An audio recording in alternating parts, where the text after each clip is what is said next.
인생은 거친 광야와 같습니다. 이 광야의 길을 걸어갈 때에 우리는 때로 외롭기도 하고 지쳐 또 쓰러지기도 합니다. 언제 이 광야의 길을 떠나겠는가? 이런 그림 한 장을 보여주시기를 바랍니다. 참 나 홀로 걸어가는 것 같지만은 그러나 하나님의 손길이 있음을 우리는 기억해야 됩니다.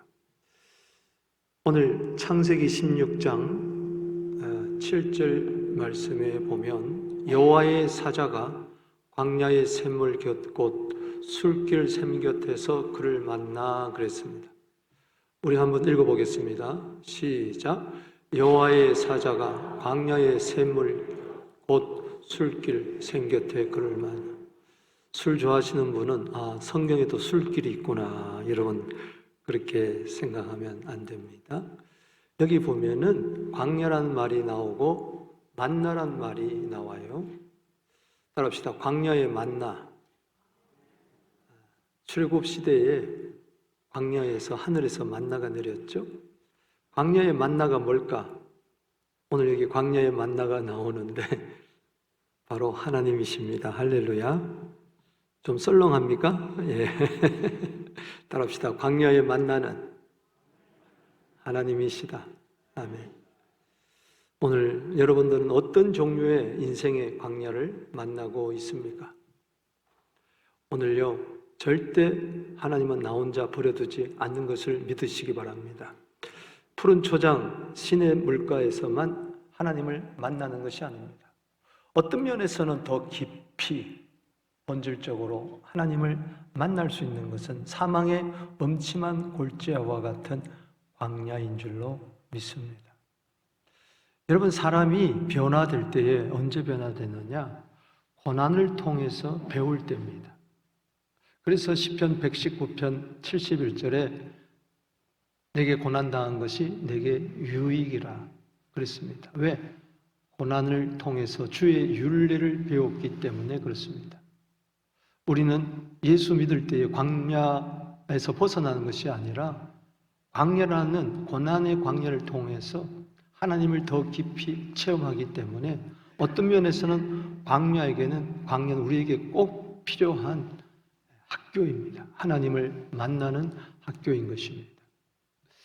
오늘 본 말씀은 창세기 16장 전체가 아브라함과 그의 아내 사레 또 여종 애굽 여인 하갈의 이야기입니다.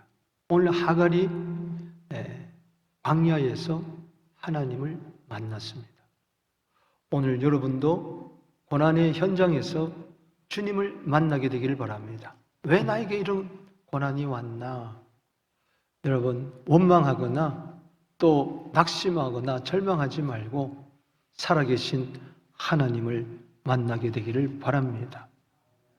어쩌면 여러분들의 모든 그 형편들이 특별히 경제적으로, 가정적으로, 자녀사 또 관계적에서 어려움은 하나님의 그림자예요. 그림자만 보면은 어둡고 낙심되지만은 그 그림자 넘어 있는 실체를 하나님을 보게 되기를 주 이름으로 축복하는 것입니다. 오늘 세 가지로 말씀을 드리는데요. 광야에서 하갈이 만나는 하나님은 누구인가? 특별히 하갈 중심으로 우리 은혜 받겠습니다. 먼저 그 첫 번째는 찾아오시는 하나님이라는 겁니다. 광야에서 반드시 나를 찾아와 주시는 하나님을 우리는 꼭 만나야 되겠습니다. 오늘 7절 말씀에 여호와의 사자가 광야의 샘물 곁 곧 술길 샘 곁에서 그를 만났다고 이야기했습니다. 여러분, 이렇게 이야기하면 안 됩니다. 성경을 거꾸로 읽으면 안 돼요. 하갈이 그녀가 광야의 샘물 곁 술길 샘 곁에서 여호와의 사자를 만나 아닙니다. 겉으로 보면 현상은 그렇지만은 그러나 성경은 여기 주어가 누굽니까? 여호와의 사자라 그랬습니다. 사자가 그녀를 만난 겁니다. 여러분, 내 인생의 주어가 누굽니까? 하나님이십니다. 할렐루야. 여기 여호와의 사자라는 것은 구약 시대에 나타나는 제2위 되시는 하나님입니다. 이분이 사람의 몸을 입고 이 세상에 오신 하나님의 아들 예수 그리스도인 줄로 믿습니다. 벌써 창세 때부터, 창조 때부터 성부, 성자, 성령께서 창조와 구원의 역사를 함께 이루어 나가시죠. 오늘 내가 하나님을 만나는 것 같지만 하나님이 나를 먼저 찾아와 주셨기 때문에 나는 만나는 것입니다. 여기 만났다는 것은 찾는다는 뜻이 있습니다. 그렇습니다. 요한일서 4장 19절에 우리가 하나님을 사랑하는 것은 하나님이 먼저 우리를 사랑하셨습니다. 내가 언제 하나님을 알았어요? 내가 언제 예수를 알았어요? 내가 언제 복음을 알았어요? 십자가와 부활을 알았습니까? 내가 언제 서부교회를 알았습니까? 하나님이 다 알게 해주시고 찾게 해주시고 찾아오셔서 여기까지 이끌어 주신 줄로 믿습니다. 여러분, 벌이 꽃을 찾아가는 것 같지만 아니에요. 꽃 속에 있는 꿀벌을 부르는 것입니다. 오늘 내가 이 자리에 온 것도 하나님이 나를 찾아주셨기 때문에 이 자리에 온 줄로 믿습니다. 오늘 7절 말씀을 더 잘 알기 위해서는 1절에서 6절까지 알아야 됩니다. 갈대아 우르 지방에 있을 때 하나님이 아브라함을 부릅니다. 우상의 장소에서 그를 불러서 가나안으로 불러들입니다. 하란을 거쳐서. 그때 나이가 75세입니다. 갈 바를 알지 못했지만은 말씀을 쫓아왔습니다. 기근을 만날 때 그는 하나님의 약속을 잊어버리고 애굽으로 내려갑니다. 거기서 아내를 누이라고 속이다가 결국은 하나님의 강권적인 섭리로 인해서 다시 돌아오게 됩니다. 그때 애굽 여자 하갈을 여종으로 삼고 데리고 옵니다. 75세 부름을 받았는데 네 씨를 통해서 천하 만민이 복을 얻는다. 창세기 15장에 보면은 하나님이 아브라함을 데려다가 밤에 하늘의 별을 보게 합니다. 네 자손이 하늘의 별과 같이 그리고 바다의 모래와 같이 많아지리라. 창세기 15장 6절에 아브라함이 여호와를 믿음에 바로 이것이 그를 의로 여겼다 그랬습니다. 그래서 그는 75세에 하나님의 부름을 받으면서 약속을 받았어요. 내 씨가 하늘의 별처럼 많아지리라. 그런데 1년, 2년, 3년, 10년이 지나가도 85세가 되었는데 하나님의 약속은 이루어지지 않는 거예요. 그때 옆에 있던 조급증을 여겼던 아내 사레가 여보, 하나님이 나에게 자녀를 허락지 않아요. 이 허락이란 말이 나오는데 함부로 여러분 하나님의 허락을 이야기하지 마십시오. 하나님의 약속 당장 안 이루어진다고 해서 의심하거나 하나님의 능력을 제한하지 마십시오. 육신의 생각은 사망이요 영의 생각은 생명과 평안이라 했는데 육신의 생각이 들어왔습니다. 하나님의 약속이 나를 통해서가 아니고 내 여종 애굽 여자 하갈을 통해서 이루어지는구나. 잘못 생각한 거죠. 그래서 아브라함에게 제의를 합니다. 여보, 내 여종 하갈을 취하세요. 그래서 하나님의 약속이 이루어지게 하세요. 우리는 어줍지 않게 내가 하나님의 뜻을 이루려고 해요. 참 어리석죠. 아브라함은 그 말을 듣고 마치 아담이 하와의 말을 들었던 것처럼 하나님의 약속을 잠시 뒤에 놔두고 그는 분명히 네 몸에서 네 아내를 통해서 난다고 이야기를 했지만 하갈을 취합니다. 어떻게 됐습니까? 집안 싸움이 일어납니다. 하갈이 여종이 임신을 하자 어떻게 됩니까? 여기 16장 4절에 보니까는 임신한 걸 알고 여주인을 멸시하기 시작했습니다. 이게 참 어처구니가 없어요. 아니 여종이 주인을 업신여기 사례가 가만히 있지 않죠. 여기 5절에 보면 사례가 아브라함에게 말합니다. 내가 받는 모욕 당신이 받아야 옳도다. 참 잘못은 누가 했어요? 물론 아브라함도 잘못했지만은 그 원인 제공은 아내거든요. 내가 지금 이 받는 모욕은 당신이 받아야 옳도다. 저 여종이 나를 멸시한다 그랬어요. 그래서 아브라함이 할 수 없이 그럼 당신 좋은 대로 하세요. 눈에 좋은 대로 하세요. 그래서 여기 6절 말씀에 사례가 하갈을 학대하였더니 하갈이 사례 앞에서 도망했다고 이야기를 했습니다. 그래서 할 수 없이 애굽으로 가는 광야의 길을 들어서게 되었습니다. 여러분, 광야라는 것은 사막이요, 광야라는 것은 낮에는 덥고 밤에는 춥고 짐승의 울부짖는 소리가 있고 여기는 사람이 살 데가 아니에요. 그런데 목자들이 가끔 광야를 지나가기 때문에, 상인들이 광야를 지나가야 되기 때문에 거기다가 우물을 파놓았습니다. 그 이름 모를 우물, 술길로 가는 그 샘 곁에 그가 털썩 앉아가지고 어떡하나 망연자실하고 있을 때 목이나 좀 죽일까 하고 봤는데 거기 무슨 물이 있어요? 메마르죠? 그때 철대철명의 위기의 순간에 주님은 그를 찾아오십니다. 아니, 그동안 애굽에 있을 때도 하나님은 그와 함께 하셨어요. 종살이 할 때도 함께 하셨어요. 아브라함과 관계를 가지면서 아이를 가졌을 때도 하나님이 다 계셨어요. 그런데 비로소 하갈이 주님을 만나는 것은 인생의 위기 상황을 봤을 때 비로소 그때 하나님이 보이기를 시작하다는 거예요. 그렇습니다. 평소에는 하나님이 안 보여요. 인생의 막다른 골목에 다다를 때에 그때 비로소 우리는 하나님의 손길을 우리는 느끼게 되는 것입니다. 여러분, 오늘 어렵습니까? 힘듭니까? 괴롭습니까? 하나님을 만나십시오. 언제 하갈이 주여 주여 주여 하고 찾았던가요? 아니요. 그분이 먼저 찾아왔을 때 주님을 만날 수가 있었습니다. 여러분, 우리가 태양은 항상 볼 수 없어도 태양은 우리를 항상 보고 있습니다. 내가 주님을 24시간 보지 못한다 할지라도 주님은 항상 나를 보고 있다는 것을 믿으시기 바랍니다.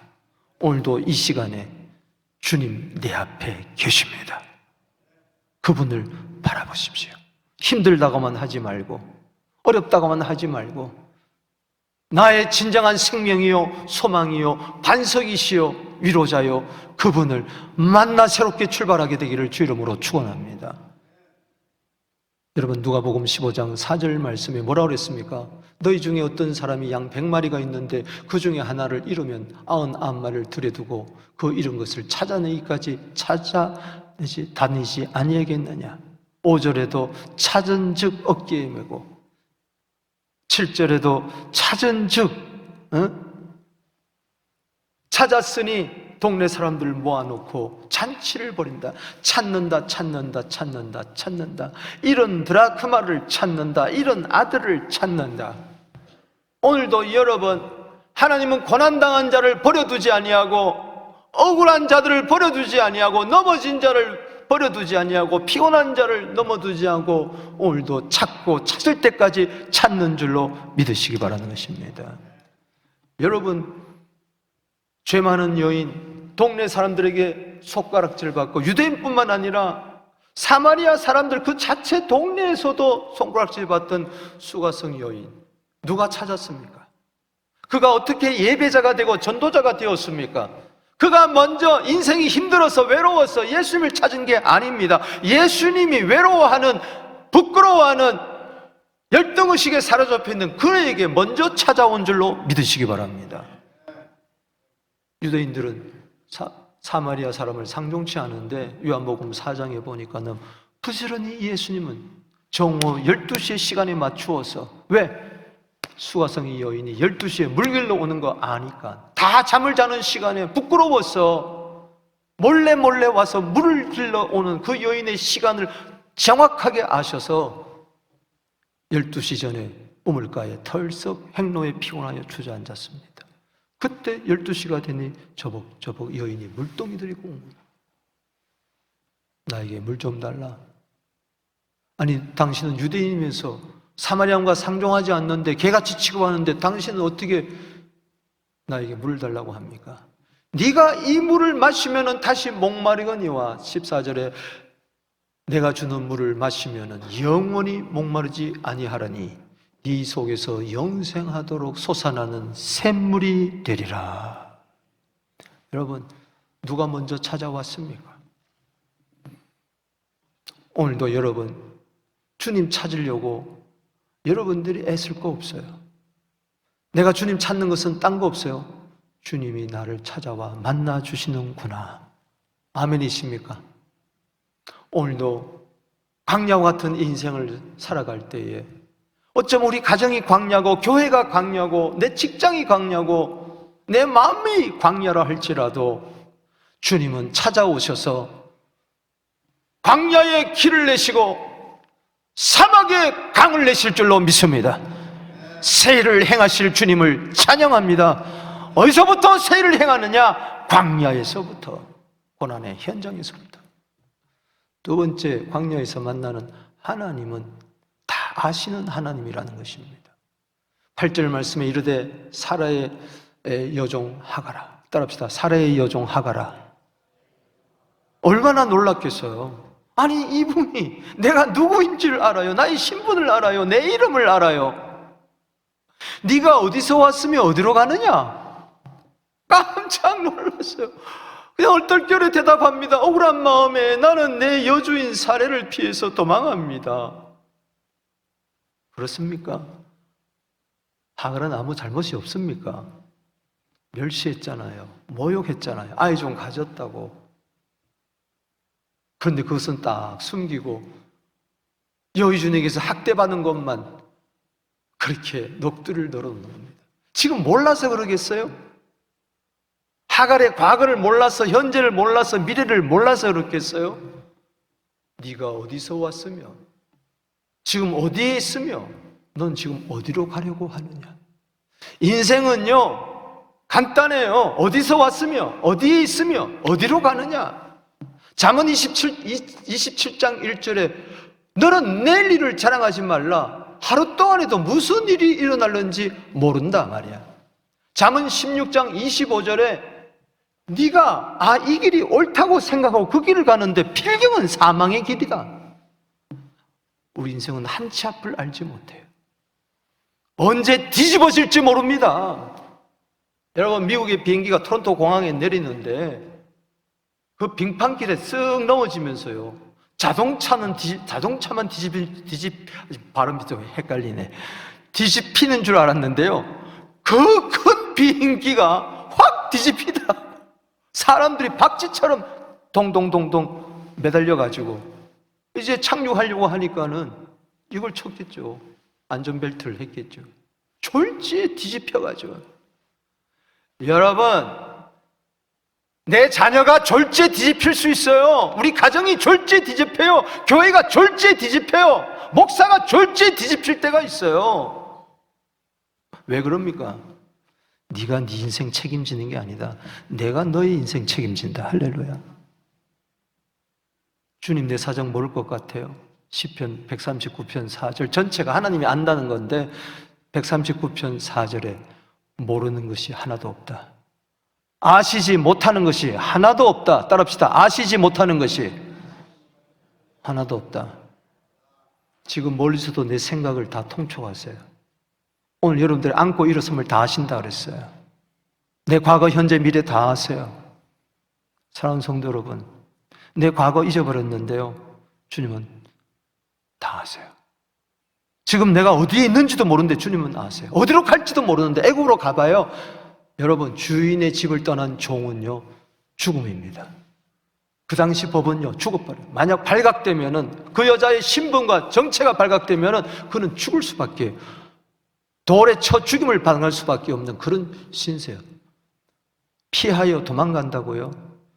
주의 얼굴을 피해서, 주의 낯을 피해서 어디 가겠습니까? 바다 끝에 거할지라도, 저 땅 끝에 거할지라도 주님의 피할 수가 없는 인생입니다. 다 아세요. 다 아시기 때문에 두렵습니까? 도망갑니까? 다 아시기 때문에 주님께 맡기세요. 나의 과거를 다 아시는 주님께 맡기세요. 그분이 책임지십니다. 과거에 잃어버렸던 거 회복해 주실 줄로 믿습니다. 지금 내 문제 맡기세요. 염려를 맡기세요. 문제가 해결될 줄로 믿습니다. 미래 알지도 못하는 거 다 맡기세요. 시편 32편 8절에 너의 갈 길을 가르쳐 보이고 주목하여 훈계하리로다. 그분 다 아시는 그분께 나의 미래를 맡기면 주님이 책임지시고 보장해 주실 줄로 믿습니다. 9절 말씀 보십시다. 여호와의 사자가 그에게 이르되 네 여주인에게 돌아가라. 그 소화에 복종해라. 따라합시다. 복종하라. 네 신분은 여종이다. 네 자리를 떠나지 마라. 선을 넘지 말라. 너는 절대로 주인 될 수가 없으니 너는 복종해라. 가서 돌아갑니다.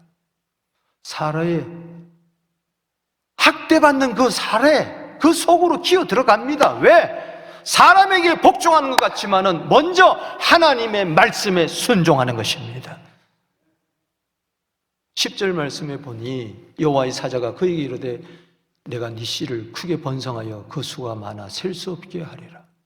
그 속에 씨가 있는 걸 압니다. 임산문 걸 다 압니다. 11절 말씀 보십시다. 여호와의 사자가 그에게 이르되 네가 임신하였은즉 아들을 낳으리니 뭘 낳는다고요? 딸을 낳는다고요? 아들 낳는다고요? 오늘 21세기에도 여러분 초음파 해봐야 아는 거예요. 배가 뻘떡 뛰어나오면은 옆구리가 나오면 들어가면 뭐 딸이고 아들이고 그렇습니까? 그런데 벌써 그 옛날에 지금으로부터 4천년 전 이야기예요. 저게 4천년 전 이야기. 그런데 그 여인의 이름도 알고 신분도 알고 상태도 알고 그 속에 있는 아이가 딸인지 아들인지까지 다 알고, 그리고 그 이름을 뭐하라 하리라? 이스마엘 하리라. 성경에서 최초로 낳기 전에 이름을 먼저 이야기한 것이 바로 이스마엘입니다. 이스마엘의 뜻이 뭡니까? 여호와께서 네 고통을 뭐요? 들으셨도다. 안다는 이야기.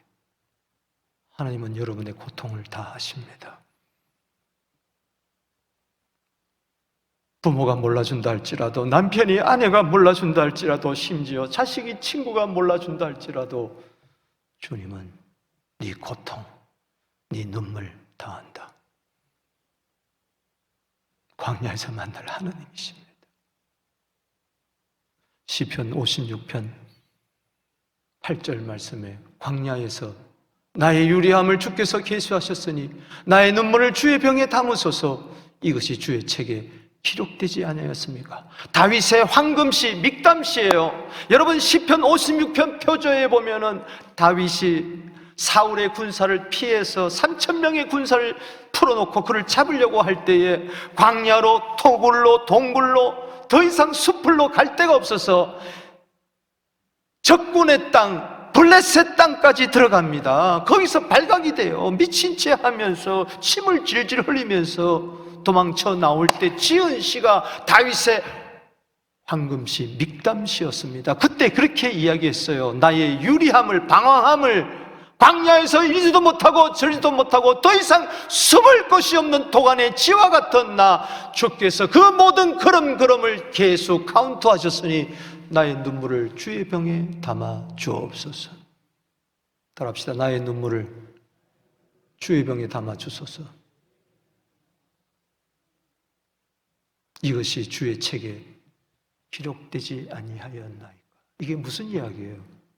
여기 책이라는 것은 다윗의 일생이 기록되는 책을 말합니다.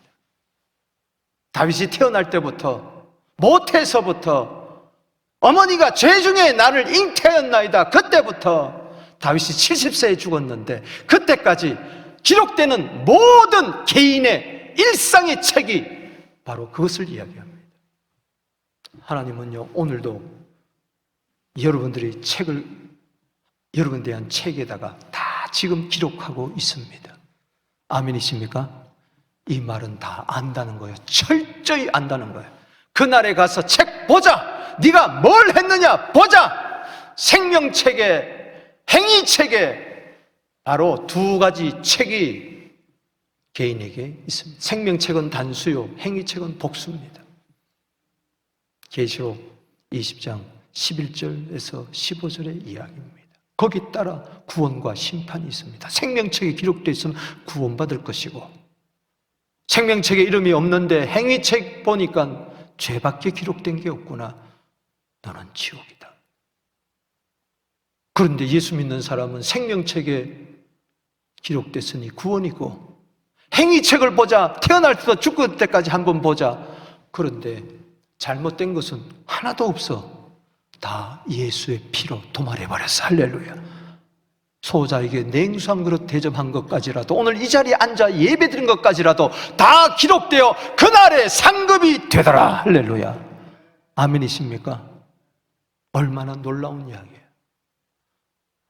내 사정, 내 형편, 내 눈물 주님께서 한 방울도 흘리지 않게 하시고 주의 책에 다 기록을 해놨다. 주님은 다 하신다. 아멘. 요한복음 4장 16절에서 18절에 수가성 여인 또 해봅시다. 그분을 내게 주소서. 네 남편 데려와라. 없나이다. 그래, 네가 네 남편이 없다는 말이 옳도다. 남편이 5이 있었지만 지금 있는 남편도 네 남편이 아니니 네 말이 옳도다. 아, 이분이 바로 메시아구나. 나에 대해서 모든 것을 이야기한 분이 이분이 그리스도가 아니냐. 와서 보라. 물동이를 버려두고 예배자에서 머무는 것이 아니라 전도자로 나아가서 그 동네를 복음화한 줄로 믿으시기 바라는 것입니다. 하나님이 나를 아신다 생각할 때에 나는 충격을 받는 것입니다. 주님 앞에 토해낼 수밖에 없어요. 주님 모든 것 다 아시니, 불꽃 같은 눈으로 다 아시니, 주님 내 모든 것 다 도말하여 주시옵시고, 하나님 이제부터라도 주님 눈 안에서, 주님 보시는 앞에서 내가 살겠습니다. 아멘. 다 아세요. 난 여러분의 사정 다 몰라도요, 하나님은 다 아세요. 지금 여러분들이 무슨 생각을 하고 있는지 나는 모르지만 하나님은 다 아세요. 우리 손주가요, 어제 한글학교 끝나고 점심때 밥을 먹는데 우리 사모가, 아내가 이제 국수를 해주는데 친구 앞에 앉아 있어요. 친구 보고 뭐라 그러는 거 아니? 걔는 한국에서 가도 왔으니까 사모를 우리 할머니를 잘 모른다고 그렇게 생각했나 봐. 친구한테 이렇게 이야기합니다.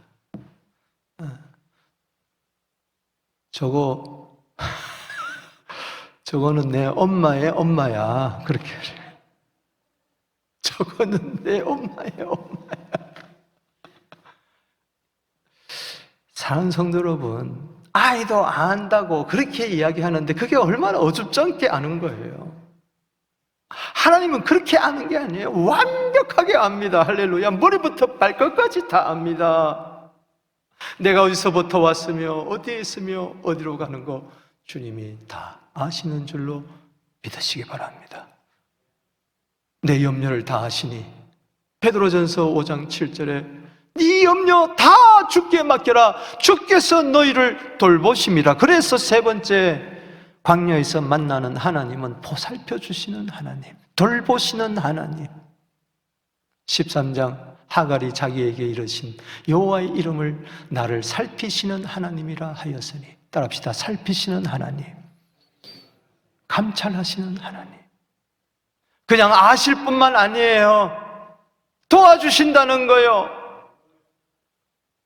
여기마다 다 지금 하나님은 아시는데 각자 개개인의 양복을 맞추면은 그 사람 맞게, 사이즈에 맞게 스몰이냐 미디움이냐 라지냐 엑스라지냐 거기에 맞춰주듯이 기성복으로 맞춰주는 게 아니라 정확하게 치수를 채가지고 여러분에게 딱 알맞는 은혜로 입혀주실 줄로 믿습니다.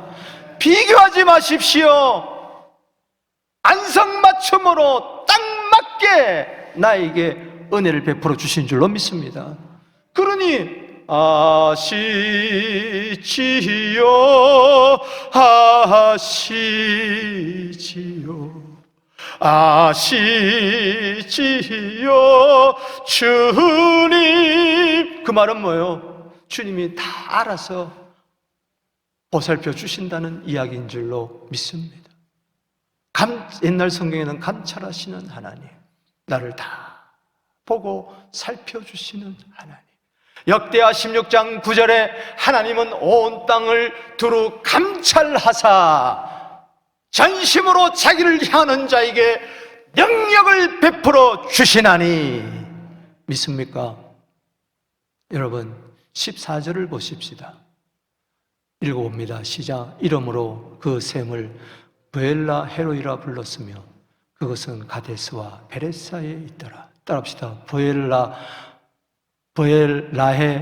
따라합시다. 브엘라헤로이가 아니고 브엘라헤로이. 참 발음하기도 힘들잖아요. 제가 칼럼에 썼는데, 제가 목요일 새벽이었습니다. 4시경이었습니다. 잠에서 깨어나면서 브엘라헬로이 이게 단어가 떠오르는 거예요. 근데 이게 점점 또렷해지면서 선명해지면서 분명해지면서 내 입에서 브엘라헬로이 이게 방언인가? 그래서 침대에서 성경책을 찾아봤습니다. 창세기 16장 14절이었습니다. 깜짝 놀랐습니다. 저는 어려운 지명 외우지 않습니다. 그냥 지나가죠. 뜻만 알고. 근데 뜻도 잊어버렸어요. 다시 찾아보니 여기 성경책 나나조 3에 나를 살피시는 살아계신 하나님의 우물. 따라합시다. 나를 살피시는 살아계신 하나님의 우물. 여호와의 사자가 지은 게 아니에요. 하갈이 지은 거예요. 하갈이. 브일이라는 것은 우물이라는 뜻입니다. 라헬이라는 것은 living, 살아있다는 겁니다. 하나님은 살아계십니다. 로이라는 것은 주목하고 있다, 보고 있다, 보살피고 있다. 할렐루야. 저게 구원의 우물물입니다. 이사야 12장 3절에 구원의 우물물에서 기쁨으로 물을 기르리로다. 그는 이름 모를 그 샘을 브엘라헬로이라고 지었으니 거기서 성령의 생수를 마시고 해갈을 했을 것입니다. 하갈이란 이름의 뜻은 도망자란 뜻이고 떠돌이란 뜻이고 이방인이란 뜻입니다. 여기서 하나님은 유대인만의 하나님이 아니고 이방인의 하나님이요, 이를 위해서 하나님은 온 세계를 보살피사 다 죄인이기 때문에, 의인은 하나도 없기 때문에 이 죄인들을 의인 만들기 위해서, 죄사해서 구원하기 위해서 하나님의 아들을, 저 여호와의 사자를 사람의 몸을 입고 이 세상에 오셔서 십자가에서 피 흘려 죽게 하시고 그 피로 말미암아 우리를 구원한 줄로 믿으시기 바라는 것입니다.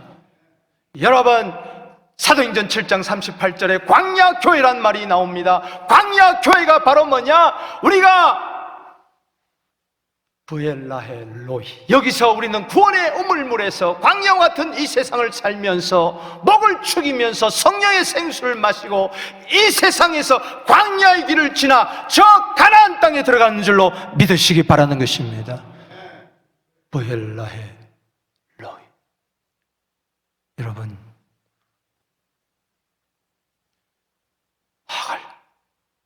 하나님의 생명에서 떠나 있던 것, 멸시하고 남을 멸시하다가 학대받아가지고 도망자가 되었던 떠돌이 신세가 되었던 그를 하나님은 버리지 아니하시고 찾아오셔서 내가 너 다 안다, 네 사정 다 안다. 그럴 때 그는 감격하여 나를 감찰하시는 하나님. 할렐루야. 마태복음 10장 29절 31절입니다. 참새 2마리가 하나선에 팔리는 거 아니냐? 그것도 하나님이 허락지 않으면 떨어진 법이 없다. 아버지가 허락해야 된다. 너희는 머리털까지 다 세신 바 되었으니 두려워 말라. 너는 참새보다도 귀하다. 할렐루야. 바로 이게 부엘라헬 로이라는 이야기인 것입니다. 말씀을 정리해 봅니다. 나는 지금 어떤 광야에 있습니까? 인생의 광야에 홀로 있을 때 어디서 와서 어디서 있으며 어디로 가는지도 모르고 그저 원망하고 낙심하고 절망하고 불평하고 있는, 걱정하고 있는 우리 때 하나님은 찾아와 만나주십니다. 모든 상황을 다 보시고 아시기에 보살펴 주십니다. 부엘라엘 로이, 하나님의 임재, 돌보심을 이 광야와 같은 세상 걸어가면서 신뢰하게 되기를, 그래서 새 인생의 출발이 있게 되기를 주의 이름으로 축복하는 것입니다.